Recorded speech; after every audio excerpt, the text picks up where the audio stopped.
Gagawa tayo ng coleslaw. So, ang ingredients natin ay simple lang. So, meron tayong mayonnaise.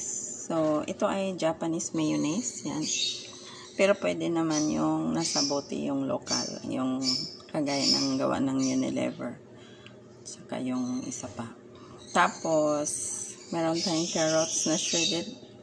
Meron tayong shredded na cabbage. At saka, itong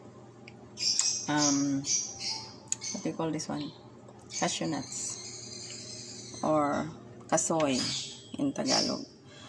And we have a cheddar cheese, the mild cheddar cheese, which is Eden. So, pwedeng ibang cheese. Yung mga sharp cheddar mas masarap. Pero, hindi ko buksan yung sharp cheddar doon kasi sayang. Once kasi nabuksan mo yung item, kailangan mo ubusin agad.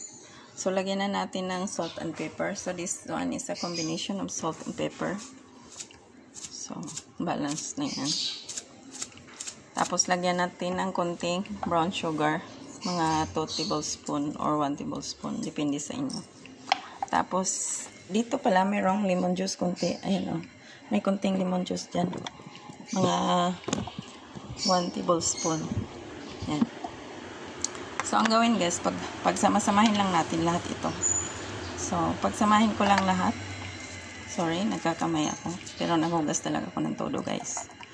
So, pagsamahin lang lahat yan. I-mix. Tapos, i-mix lang. Tapos, i-refrigerate na after.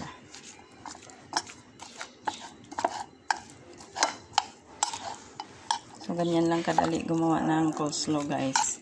By the way, wala tayong ingredient na raisins kasi bawal sa kanila. Bawal sa kakain guys.